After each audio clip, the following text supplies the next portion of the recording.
Alright mga kapatid, no, sa gitna ng nangyayaring labanan sa pagitan ng Iran at saka ng Israel, no, nagbanta ang Amerika mga kapatid, no, sa lahat ng mga mamamayan sa Iran na lisanin na agad-agad ang Kapitolyo ng Iran.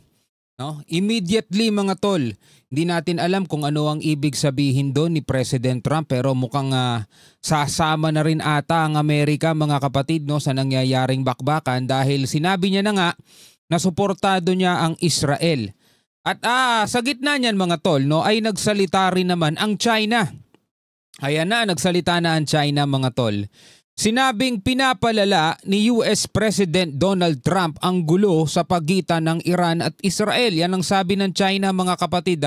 Sabi rito sa report mula rito sa UNTV News. Inakusahan ng China si US President Donald Trump na pinapalala nito ang tensyon sa pagitan ng Iran at Israel matapos itong manawagan sa mga taga-Tehran na lumikas agad. Ito nga yung sinasabi natin kanina mga tol, no? Nagbabala na at nagbanta si US President Trump. Lisanin na ninyo ang Kapitolyo ng Iran ngayon na, immediately, sabi evacuate immediately. Ayon sa China, ang pagbibitiw ng banta at paglalagay ng pressure sa Iran ay lalong nagpapalala sa gulo sa halip na makatulong sa pagresolba nito. Well mga kapatid, no, kung ako lang ang tatanungin, no, tama rin naman yung sinabi ni Donald Trump. Kasi mga kapatid, hanggat gumaganti ang bawat isa, halimbawa binombas ng Israel ang Iran, gaganti ang Iran sa Israel, syempre babawi ulit ang Israel. Parami ng parami ang mga sibilyan na maaaring madamay. Kaya nga sabi ni Donald Trump, mga tol, umalis na kayo. Diba? Iligtas nyo na mga sarili ninyo. Kasi hindi na rin natin kontrolado mga tol ang sitwasyon. Pareho silang nagpapalitan diba? So para mabawasan pa yung mga madadamay, sinabihan na sila ni Trump na umalis na. Dalawa kasi ibig sabihin nun mga tol, it's either concern siya sa mga sibilyan or nagbabala na siya na umalis na kayo kasi andyan na kami, paparating na kami. Well, alamin na lamang natin tong balitang to mula rito sa UNTV News. No? At mamaya mga kapatid, meron ding announcement si Prime Minister Netanyahu na yung mga matataas na opisyal ng Iran nasawi na daw at nailigpit na nila. No? Isa-isahin natin yan, bigyan natin to ng reaction video. Bago natin to pag-usapan, huwag mong kalimutan mag-subscribe, click mo na rin ang notification bell para ma-notify ka whenever na may mga bago tayong reaction video tulad nito. Huwag na natin patagalin pa, panoorin na natin to mga tol. Inakusahan ng China si US President Donald Trump na pinapalala nito ang tensyon sa pagitan ng Iran at Israel matapos itong manawagan sa mga taga-Tehran na lumikas agad. Well, yung ibang mga taga-Tehran, talagang lumilikas na, umaalis na sila kasi ikaw man di ba? Ikaw man mga tol, mananatili ka sa lugar na yon. Umalis ka na, iligtas mo na sarili mo. Di ba? Kasi hindi mo naman mapipigilan yung supreme leader nyo. Hindi mo naman mapipigilan yung prime minister ng Israel. Kahit magsisisigaw ka dyan, hindi mo sila mapipigil. Di ba? Etong mga to, talagang gusto nila ng gulo Sa China ang pagbibitiw ng banta at paglalagay ng pressure sa Iran. Ito, basahin natin. Iran should have signed the deal. Ito yung sinabi kahapon ni Donald Trump na binigyan natin ng reaction video. Sabi niya, I said it over and over again. Everyone should immediately evacuate Tehran. Everyone. Sabi niya ganun, lahat. Ligan natin. Ayon sa China, ang pagbibitiw ng banta at paglalagay ng pressure sa Iran ay lalong nagpapalala sa gulo sa halip na makatulong sa pagresolba nito.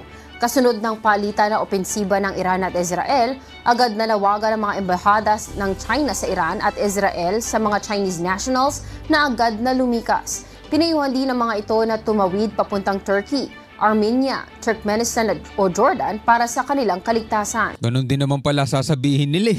Kung ano-ano pa sinasabi nitong China, ganon din naman pala sasabihin nila. Mananawagan din naman pala silang lumikas. O balikan natin. Mga Chinese nationals na agad na lumikas. Pinayuhan din ng mga ito na tumawid papuntang Turkey, Armenia, Turkmenistan o Jordan para sa kanilang kaligtasan. 中东地区局势 The heating up of the Middle East region serves no one's interest. 再度骤然升温，不符合任何一方的利益。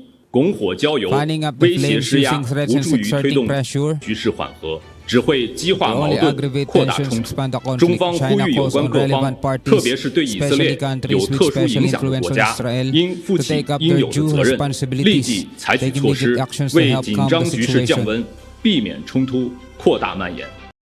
Well, sa isang report mga tol, napanood ko, ang sabi ni Donald Trump ay hinahanap nila ang makakapagpatigil ng kaguluhan permanente, hindi yung ceasefire lang, mga tol. At ang napanood din naman natin, ang sabi ni Prime Minister Netanyahu, mga tol, kailangan daw mawala ang supreme leader ng Iran para matapos na daw ang conflict, mga kapatid, no? So etong China, nagbibigay sila ng mensahe at nakakagulo lang daw ang Amerika. Anong masasabi ninyo doon, mga tol? Comment kayo sa ibaba.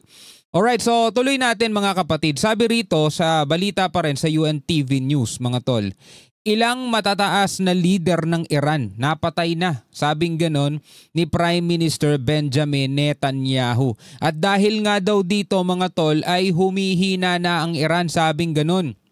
Weaker Iran. Sabi rito, naniniwala si Israel Prime Minister Benjamin Netanyahu na napahina ng kanilang mga pag-atake ang nuclear program ng Iran. No, ito kasi yung target talaga nila yung makagawa ang Iran ng mga nuclear weapon, no? Dahil ito daw ay delikado kaya sinira nila yung mga facility sa Iran. At may naiisip na rin siyang paraan upang mabilis na wakasan ang nangyayaring sigalot sa pagitan ng dalawang bansa. Parang ito yung naiisip niyang paraan yung kailangan daw wakasan na. No? Kailangan daw mawala na yung supreme leader. Parang ganun ata yung kanyang nasa isip. Panoorin natin to, mga tol. Teka, iba yung salita They, the Iranians, understand that the regime is much weaker than they thought. No? Naiintindihan na daw ng mga Iranians, no, na yung rehimen ay mas mahina na, no, kesa sa kanilang iniisip. They understand this and that can lead to consequences. Walang ibang paraan upang tapusin ang gulo sa pagitan ng Israel at Iran kundi ang i-eliminate si Iran Supreme Leader Ayatollah Ali Khamenei. Ibig sabihin, mga tol, hindi na to makukuha sa usapan pa, hindi na to makukuha sa mga dialogo, hindi na to makukuha pa sa mga peace talk, mga tol. No, ang sabi, wala na daw ibang paraan upang matigil ang conflict na nangyayari dito sa pagitan ng Iran ng Israel, mga tol, kundi kailangan daw i-eliminate na, no, tapusin, mga tol, ang kanilang supreme leader, which is si Khamenei. Sabing ganun. Balikan natin ito Walang ibang paraan upang tapusin ang gulo sa pagitan ng Israel at Iran kundi ang i-eliminate si Iran Supreme Leader Ayatollah Ali Khamenei. Sa panayam kay Israel Prime Minister Benjamin Netanyahu, sinabi nito na ang pagpatay kay Khamenei ay ang pinakamadaling gawin sa ngayon. Pinakamadaling gawin, sabing ganun, mga tol. Diba? So para sa kanila, yun ay pinakamadaling gawin. Mas madali kaysa sa makapagnegosasyon, kaysa sa mga peace talks, kaysa sa mga ceasefire. No? Ang pinakamadali daw para sa kanila is yung pagligpit dito sa supreme leader ng Iran. At yun na lang daw ang tanging paraan. No? There's no other choice, sabing ganun, choices, mga tol.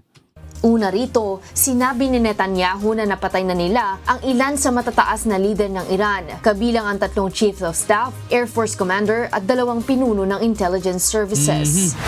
Samantala, nagmamadaling umalis sa G7 meeting si US President Donald Trump. Tututukan niya ang mga nangyayari sa pagitan ng dalawang bansa. We had just a really great relationship with everybody, and it's really nice. I wish I could stay for tomorrow, but they understand. Is there a reason, big, Mr. President, that you can't do your business you have from questions here? for anybody else? I'm very grateful for the President's presence. It's contribution, and I fully understand why. We'll see you on the plane. Okay, We'll see you on the plane. Thank you very much.